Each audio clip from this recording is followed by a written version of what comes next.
Okay, our beloveds. So today's message will, in part, be a continuation of yesterday's message, but we'll also pull together some other minor synchronicities that we have been exploring with our another. So first of all, we want to share with you how timelines in the most general sense work. Now, we had told our another last year, after her divorce mediation was finalized, that she was to wait until after February to figure out what to do with her properties, that she was to just sit and explore her navel. Honestly, she was to sit and cry and to heal. She went through so much trauma during the divorce proceedings, thinking and worrying that she would end up with nothing because her ex-husband was claiming that all of the assets were his, which seems ludicrous after a 31-year marriage, but nonetheless, that was the position that he took. So here we are today. She has a home in Santa Fe, she has a home in Angel Fire, and she has 20 acres up in Coyote.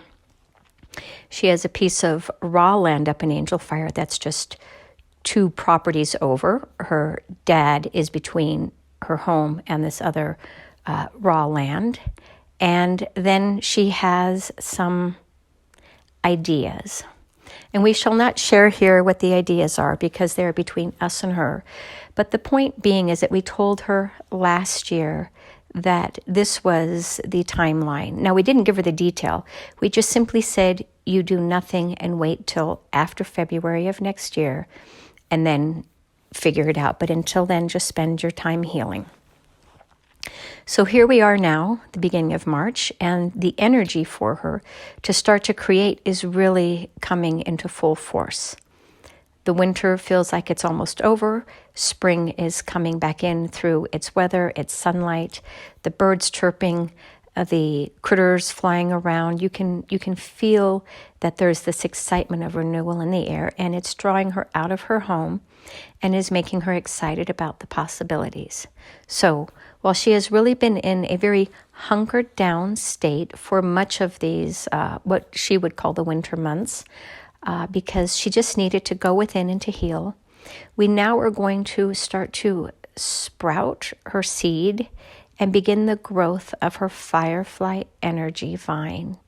It has been incubating this entire lifetime, and it is now time for it to take form. And she is allowing us to guide much of it, and then we'll follow the points of inspiration that she has at any given time. So to give you an example of how things have shifted in her life, within this last week, she has created a to-do list, which consisted of, 15 to 20 items that need attending to. And she's just going to add on to that. In the past, she was always a to-do list person, but during this exquisitely painful journey, the best she could do was to breathe. And many of those skills fell by the wayside. And this morning, she had a wonderful conversation with somebody where they're having a collaborative discussion about a possible joint venture. And she is sharing with him, well, these are all the things that I bring to the table, which is I have, a law degree. I know how to launch businesses. I know how to do trademarks. I know how to do finance. I can do market research.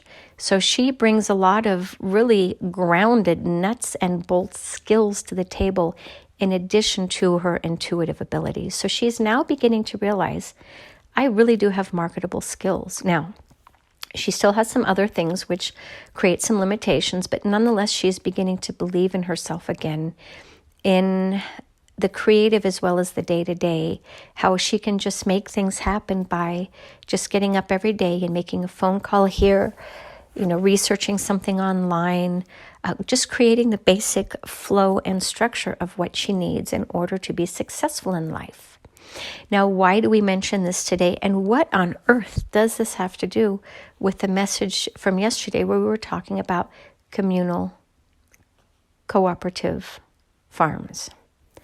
It all comes back to the same underlying message. If you overwhelm anybody with too much pressure, a request for them to do something that they are just not emotionally or spiritually motivated to do or physically capable of doing, you overwhelm these young people and they shut down and they do very little. These young people who are being born now are more sensitive as a whole. Not everyone, but as a whole, they are more sensitive than the prior generations. And it's because they already have the energetic imprint of where we're going, which is to be collaboratively based souls, to create a communal way of living, where all for one and one for all, where you will literally jump into the shark-infested waters to save one of your fellow collective mates instead of saying, we lost 1 out of 100, just a statistic. You will have that level of care. That's where we're moving you all to, believe it or not, where you love your neighbor literally as much as you love yourself and as much as you should love your children, where you'd be willing to die for them, but in a different way. It's no longer from that Jesus sacrificial, I'm not worthy. It is, I am so worthy, but I love you so much that I am willing to give up my life for you because you are younger. You are somehow more important in the societal construct. Does that make sense? You do it knowing your own worth and then willingly give up your life. Now, are we going to ask you to literally give up your life? No, but it is the energy of that vibration that we are calling upon. So now we're going to go back to Sophie Scholl. We had talked about her, and we are in that same basic time frame, the anniversary of her death, which is when she said that she was willing to die to make a point so that others could live and hear the message. So the message is, stand up for what's right. Be passionate about what you do. Sophie Scholl was very passionate about what she pursued, and that was to speak out against oppression. Now, the oppression that she was living under was Hitler, so it's pretty obvious to see it. But the oppression that you are living under now here in the U.S. specifically, that's our target audience today. You have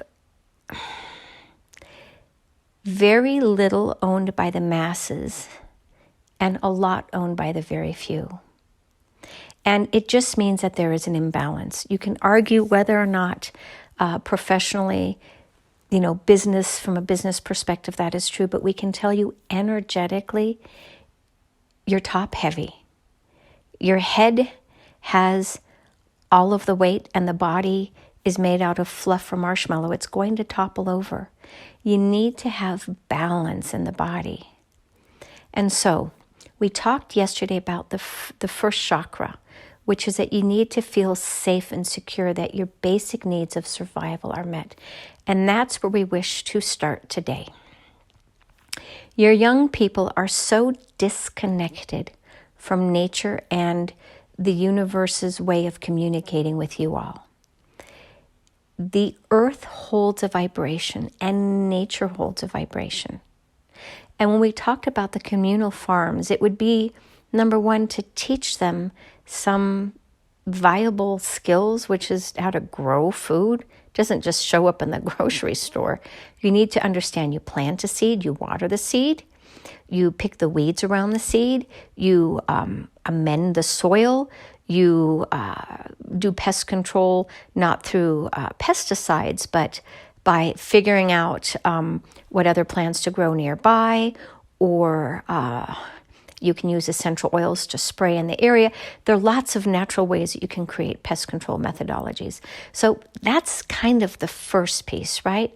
But the second piece, and this is almost more important than the skills that they need to physically survive. The second piece is that they need to reconnect with nature. How do you feel when you are inside of a boxed room with no windows? Does it make you a little stir crazy? It should, because there's no natural vibration therein. And if you can sit in a basement in a room with no windows and not be affected, it's because much of your central nervous system has shut down. But I can tell you this is not a natural way. for humanity to live. So by creating these communal farms, we bring the young people back out into nature and to create balance within their soul, within their energetic imprint, to relax back into that space of who they are and to allow their soul to express itself. And then third, they will come back to being communal animals. Right now, everybody is in their bedrooms connecting electronically. We want to get people back together where they have a common goal, a common interest, a common work ethic. And where, if you look at the TV series called Kid Nation, find it on YouTube. It is where there were 4 different tribes or groups of young people who were forced to learn some skills to survive. Now, many would argue that's slave labor, but we can tell you from an energetic imprint, these young people coming together and having to find their own communal way of living and supporting one another. It did not include Piggy from The Lord of the Flies, where you push him off a cliff. They were forced to work together and to create a sense of community and to realize that they would all either thrive or fail together. And while they didn't necessarily like one another at all times, it did create an incredible sense of bonding that has altered them forever. They will never go through life the same because that is more of a real construct than living in a town where you have a car and a grocery store and you go sit behind a desk and do something. You know, you just do one little piece of this entire construct of life. These kids were forced to learn some real skills to figure it out without adult supervision. This is in essence what we're talking about. A real collaborative effort of what is the most efficient way, what is the most logical way, what is the most humane way, and what is the way that we can all agree to come together with communal decision making instead of having a hierarchy. So if you look at how Kid Nation was governed, they had one person from each tribe, but they still had town meetings with all of them. This is what we want to teach you all. To come back to that level of involvement in your community and in the decision-making process of your collective lives. You start at the ground and build the foundation, and then it will trickle its way up. You cannot fix what is so broken that it is beyond repair, but you can create something new. And again, for those of you who have the financial resources, get together with others and come up with a collaborative way where you literally will give away an incredible amount of your wealth so that you can create the platform to allow these young people to build something where they have ownership and pride in what they do. And let them figure it out. These are the leaders of the future. And if you don't allow them to learn some of these skills, don't expect much. They're going to do it just like you did, except from their perspective of being disinterested and dissociated. They have no interest in continuing the same paradigm of work till you die. They want something different. So please be kind to one another. Please meditate on how it is that humanity can get from here to where it desires to go. Just put your prayers, your intentions, your whatever out there into the collective, because you just need to understand everything is energy, and what you put out there, it comes together with others. And so the prayers that have the most resonance out there are the ones who have the greatest weight. And it's not literally quite like that because the energies work differently. But the point being is, if you continue to pray for war, you're going to have more war. But if you continue to pray for a collaborative community where everyone has a place to be heard, to be seen, to be protected, to be educated, to be fed, to be medically cared for, if you can come up with that in your heart, where you really think that everybody is worthy, that is a great starting point. And we mean even the enemy across the street who you don't like. Everybody. because everybody is worthy. And we can tell you that if you change it within your heart, how you see that person across the street whom you hate, you will see how it changes you, and it may even change that person, believe it or not. Because as we said, energy can neither be created nor destroyed, and your thoughts and intentions about another person, they do affect you, and they do affect the other person.